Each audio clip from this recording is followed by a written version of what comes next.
ये मत चाहो कि काम आसान हो, ये मत चाहो कि काम आसान हो, बल्कि ये चाहो कि आप बेहतर हो। जी हाँ दोस्तों, मैं आपको यही बताना चाहता हूँ कि अपने आप को बेहतर बनाइए और काम ऑटोमेटिक आसान हो जाएगा। अक्सर हम लोग क्या करते हैं, काम आसान ढूंढते हैं, काम आसान हो, काम आसान हो, लेकिन ऐसा नहीं सोचिए, ऐसा नहीं सोचना चाहिए, क्योंकि जितना आप बेहतर अपने आप को बनाएंगे वो काम ऑटोमेटिक आसान हो जाएगा। तो आज इस वीडियो में हम आपको पंक्चुएशन मार्क के बारे में बताएंगे। आज की वीडियो में हम सीखने वाले हैं पंक्चुएशन मार्क, विराम चिन्ह के बारे में। ये हमारा लेसन नंबर 1 का पार्ट नंबर 3 होगा। ऑलरेडी मैंने part number 1, part number 2 upload कर दिया है। इस वीडियो को देखने के बाद में आप वो वीडियो जरूर देखें। मैंने कहा अपने आप को बेहतर बनाइए, अपने आप को बेहतर बनाएंगे ऑटोमेटिक काम आसान हो जाएगा। आइए चैप्टर शुरू करते हैं।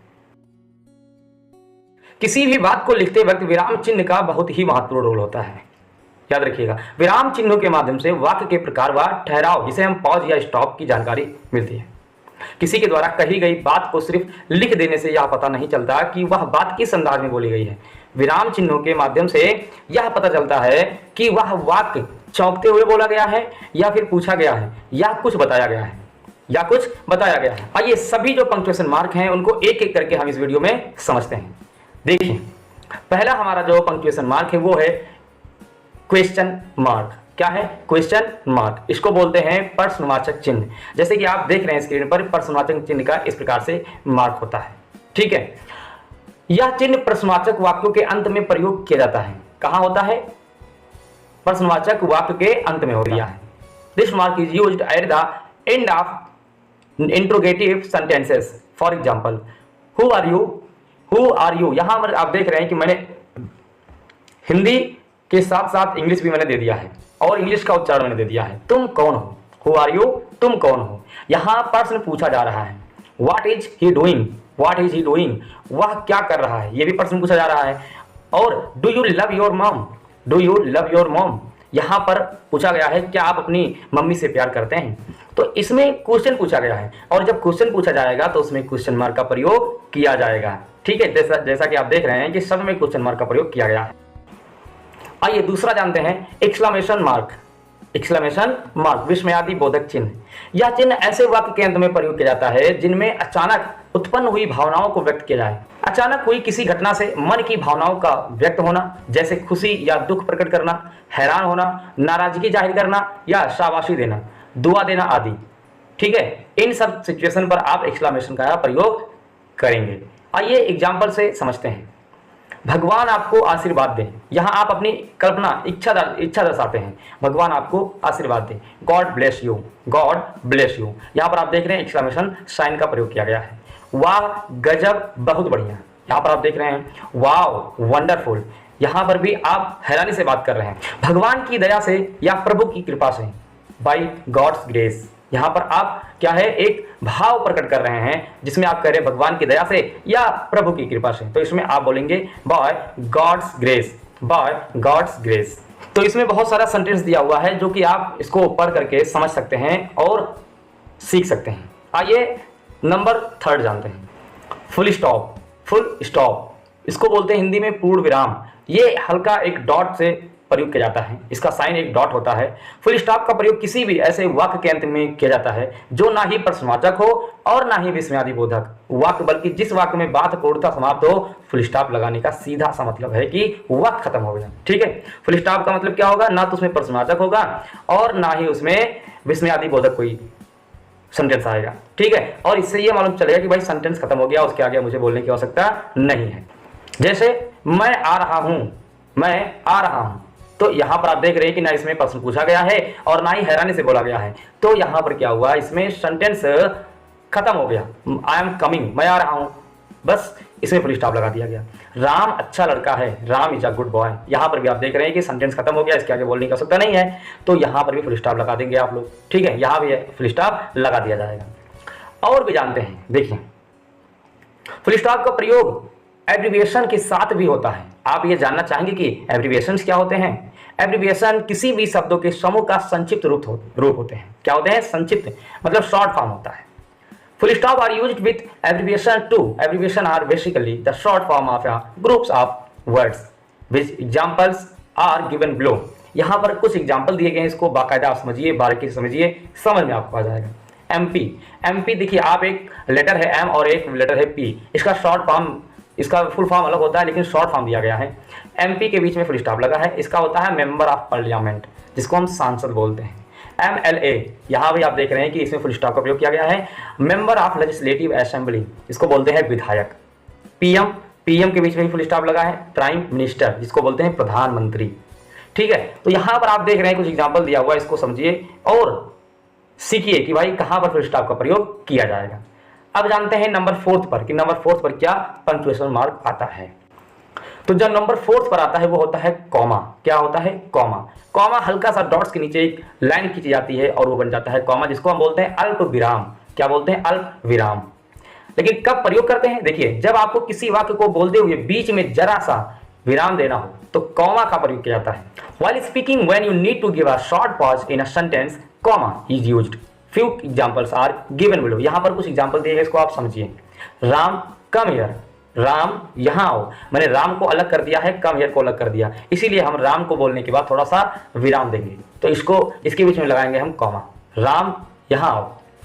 I have many friends such as Aman, Amit, Sandeep etc. यहाँ बताया जा रहा है कि मेरे पास कई दोस्त हैं, जैसे अमन है, अमित है, संदीप है, अलग अलग नाम दे दिया तो उनके बीच में मैंने कॉमा का प्रयोग किया। तो आप जो एग्जाम्पल दिया है इससे आप समझ सकते हैं कि कॉमा का प्रयोग कहाँ होता है। आइए नंबर 5 जानते हैं। नंबर 5 जो हमारा है वो है कोटेशन मार्क। क्या है? Quotation mark. जब कभी आप इनडायरेक्ट वर्ड बनाते हैं तो वहां पर आपने प्रयोग किया होगा कि कोटेशन मार्क क्या होता है, और अगर नहीं जानते तो चलिए सीखते हैं। कोटेशन मार्क आप देख रहे हैं कि उसका शुरू में इस प्रकार से उसको लिखा जाता है, ठीक है, और अंत में इस प्रकार से उसको प्रयोग किया जाता है। मतलब इसका शुरुआती और अंत में 2 बार प्रयोग किया जाता है। कोटेशन मार्क का 2 बार प्रयोग होता है, at the beginning and eight the and. किसी की कही हुई बात को कोटेशन मार्क के अंदर लिख सकते हैं। Saying of someone can be written inside the quotation marks. जैसे Ram said I am the best, Ram ने कहा मैं सबसे अच्छा हूं। यहां आप देख रहे हैं कि राम सेड के बाद कॉमा का प्रयोग किया गया है, उसके बाद quotation at the beginning and last में एट द एंड पे प्रयोग किया गया है। Manager says customer is very important. Manager कहते हैं कस्टमर बहुत महत्वपूर्ण होता है। तो यहां पर भी आपने देखा कि कस्टमर से पहले और इंपॉर्टेंट के बाद, मतलब शुरू में और अंत में हमने कोटेशन मार्क का प्रयोग किया है। ठीक है, अगर आप ध्यान दें तो कोटेशन मार्क को लिखने का तरीका वाक्य के शुरुआत व अंत में अलग अलग होता है। वाक्य के शुरू में इस प्रकार लिखा जाता है जो साइन आपको दिया है, जबकि अंत में इस प्रकार से प्रयोग किया जाता है। ठीक है, आइए अब नंबर 6 जानते हैं कि 6 नंबर क्या है। कॉलन। नंबर 6 हमारा है कॉलन। कॉलन का प्रयोग जो 2 बिंदुओं से मिलकर बनता है, नीचे और ऊपर से। प्रायः कॉलन का मतलब है जैसे कि। क्या है? जैसे कि। कॉलन का प्रयोग अधिकतर तब किया जाता है जब आप व्यक्तियों, चीजों या जगहों आदि की सूची के बारे में बताते हैं। नीचे दिए गए उदाहरण को ध्यान से समझिए, एग्जाम्पल समझिए। I met many people, Vinita, Anjali, Kuldeep, Dimple and Seema. मैं कई लोगों से मिला, जैसे कि। इसका मतलब क्या हुआ? जैसे कि। कॉलन का मतलब होता है जैसे कि बताने के लिए आप कॉलन का प्रयोग करेंगे। जैसे कि विनीता, अंजलि, कुलदीप, डिम्पल और Seema. I have many things, book, pen, vegetables, sugar, rice etc. मेरे पास कई चीजें हैं, जैसे कि, फिर जैसे कि किताब, पेन, सब्जियां, चीनी, चावल आदि। तो आपने देखा कि जब हम वस्तुओं को अलग अलग करते हैं और जैसे कि प्रयोग करते हैं तो उसमें सेमीकोलन का प्रयोग करते हैं। तो जो नंबर 7 हमारा है वो होता है, वो है सेमीकोलन। क्या है? सेमीकोलन, जिसको बोलते हैं अर्ध विराम। आइए समझते हैं। सेमीकोलन को समझने के लिए नीचे दिए गए उदाहरण पर ध्यान दें। नीचे जो उदाहरण दिया गया इसको बहुत ध्यान से देखिए। Meeting was held on 25 October 2008, 15 January 2010 and 23 मार्च 2012। और ये है इनकरेक्ट। इसमें क्या है? जो सेंटेंस लिखा गया है ये इनकरेक्ट है, सही नहीं है। दूसरे में देखिए, meeting was held on 25 October 2008, 15 January 2010 and 23 मार्च 2012। ये करेक्ट है। ठीक है, इसमें आपने देखा, इसका हिंदी समझ लेते हैं। मीटिंग 25 अक्टूबर 2008, 15 जनवरी 2010 और 23 मार्च 2012 को हुई है, ये इसका अर्थ कहा जा रहा है। लेकिन वाक्य ए गलत है जबकि वाक्य बी सही है। देखिए ये बात साफ है कि मीटिंग 3 अलग अलग दिनों में हुई है, समझिएगा इसको। 25 अक्टूबर 2008, 15 जनवरी 2010 और 23 मार्च 2012। लेकिन अगर वाक्य ए को ध्यान से देखें तो कॉमा का प्रयोग की वजह से ऐसा लगता है कि मीटिंग 3 अलग अलग दिनों में नहीं बल्कि 5 अलग अलग दिनों में हुई है, क्योंकि कॉमा का प्रयोग किया गया है। जैसे देखिए 25 अक्टूबर को 2008 में, 15 जनवरी को 2010 में और 23 मार्च 2012 को। यहाँ आप देख रहे हैं कॉमा का प्रयोग करने से उसका जो है अलग मीनिंग हो जाता है, इसीलिए वाक्य बी में 2008 के बाद कॉमा की बजाय सेमीकोलन का प्रयोग करना पड़ा। समझ में आ गया होगा आपको कि भाई क्यों यहाँ पर सेमीकोलन का प्रयोग किया गया। आइए अब जानते हैं नंबर 8। नंबर 8 हमारा जो है वो है एपोस्ट्रोफी। एपोस्ट्रोफी, बहुत लोग इसको एपोस्ट्रोफ बोलते हैं, लेकिन ये करेक्ट उच्चारण नहीं है, इसका है एपोस्ट्रोफी। ठीक है, ये कैसे प्रयोग होता है ये भी जान लेते हैं। एपोस्ट्रोफी का प्रयोग प्राय 2 मौके पर होता है। Apostrophe is generally used in 2 situations. आइए जानते हैं। जब आप कहते हैं राम का, किताब का, बच्चों का, मम्मी का आदि, इसे इंग्लिश में पोजेशन कहते हैं। जैसे राम का राम्स, किताब का बुक्स, बच्चों का चिल्ड्रंस, मम्मी का मदर्स। आप देख रहे हैं कि इसमें राम के बाद कॉमा का प्रयोग किया गया। कॉमा के टाइप का जो ऊपर लगाया जाता है इसको हम बोलते हैं एपोस्ट्रोफी। ठीक है, और इसके बाद एस लगा है, इसका मतलब हो गया किताब का। जिसके आगे एपोस्ट्रोफी के बाद एस लग जाएगा उसी का मतलब होगा का। ठीक है, जैसे बुक्स, चिल्ड्रंस, मदर्स। लेकिन दूसरे नंबर पर देखिए, 2 शब्दों को एक बनाने के लिए इन 2 वाक्यों में से एक शब्द सहायक क्रिया होनी चाहिए, वह दूसरा शब्द या तो सर्वनाम हो या नॉट हो।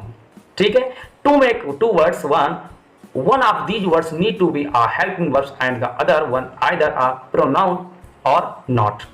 जैसे आप देख रहे हैं does not, does not को हम अगर शॉर्ट फॉर्म में करेंगे तो doesn't कहलाएगा। वो क्या कहलाएगा? doesn't, या doesn't भी कह सकते हैं, doesn't भी कह सकते हैं। is not को हम बोलेंगे isn't या isn't। ठीक है, do not को don't, has not को hasn't, I have को I've, you are को your। तो आपने देखा कि इनको हमने स्ट्रॉफी लगा करके लिख दिया। तो विद्यार्थियों, मैंने इस चैप्टर में आपको पंक्चुएशन मार्क, विराम चिन्हों के बारे में बताया और सभी विराम चिन्ह, सभी जो पंक्चुएशन मार्क थे वो इस वीडियो में हमने कंप्लीट किया। अगर आपको ये वीडियो पसंद आए तो वीडियो को लाइक और चैनल को सब्सक्राइब जरूर कर लें। मिलते हैं अगले नए वीडियो में, तब तक के लिए जय हिंद।